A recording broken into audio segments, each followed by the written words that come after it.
We have Justin in New York, pronouns he, him, wants to talk a little about communicating effectively when you disagree. So welcome, Justin. Hey, hi.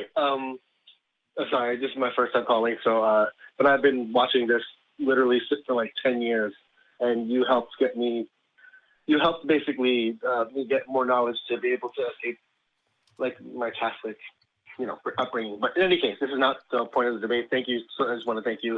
Hello, guys. If you don't mind, I wrote it down just for clarity. If you don't mind me reading, it's like literally less than 30 seconds probably. Okay. Well, sweet, because 30 seconds is the new time limit, so go for it. I just want to say I am an atheist, by the way, just for clarity. So I'm having trouble engaging in regular debate. I don't want to say that I'm good at it or anything, but I'll ask why people think something. And of course, like you, sometimes I may get a bit heated. But I've been having this problem for my whole life with teachers, preachers, adults, friends, and no matter how calm I am, I don't know how to engage because people just get angry at me no matter how calm I am. So my question was, like, if you were at a party, so like imagine it was like a mixed group, like politically and socially, and you saw someone like spreading a believable lie around, and you knew it was a lie. Keep going. I just wanted you to know where the time was because people underestimate 30 seconds. Go ahead. Yeah, no, this is the actual question. I'm sorry. So basically, you're at a party and someone's spreading around a believable lie, and your friends are buying into it. Like, would you correct that person or no? And in my experience, it's led to a lot of anger and backlash. So, like, how do you approach that situation? Well, I guess it depends on what the lie is, because there are some lies that probably just aren't worth getting into. If somebody says, "Oh, you have the most beautiful children," and they can grow up to be whatever they want, those are both lies. But I'm not going to waste any time trying to correct them. If somebody's saying, "Hey, vaccines don't work or they cause autism," I'm definitely going to jump in and be trying to correct that.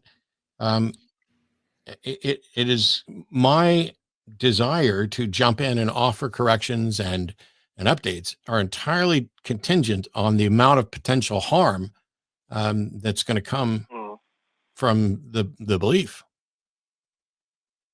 So I can give you an example. So basically I don't remember what it was, but this was at a party, like in a picnic, and we were all having like a talk about something, and someone brought up a stat, and I was like, oh yeah, no, that's true, because, and I think it was like a stat about arresting Ferguson or something like that.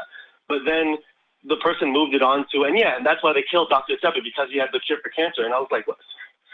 So, but I thought, like, if I corrected that person in that moment, then, you know what I mean? So, like, was that a point where you would jump in, for example, or, like, see what I mean? Like, I'm not sure how much harm that causes, but that's also... I don't know either. Yeah. I don't know either. I'd have to be there, and it had to be case by case. I don't know, Jim, what do you think? I think too, you got to look at the likelihood of changing someone's minds. And like I overhear stuff all the time about vaccines and other stuff here in Texas.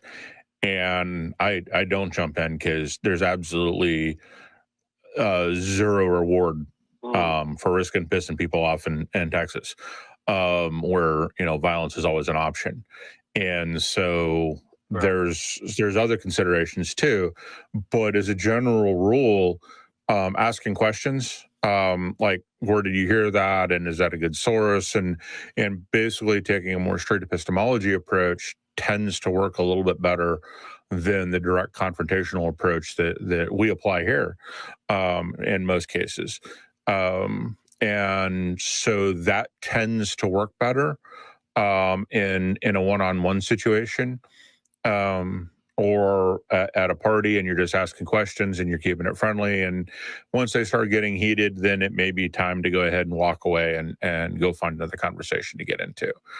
Because once someone starts getting angry, their brain turns off and they stop thinking and they're only reacting, and that's not what you want either. So, and sometimes you're attacking how they define themselves, which is part of the problem. They're defining themselves by their beliefs, and that is problematic, and could be a reason why they're getting angry. But some people are just born to get angry no matter what. So, it's hard to say. But yeah, I agree. It depends on the harm. It also depends on how likely you are to change a mind or to correct someone's thinking.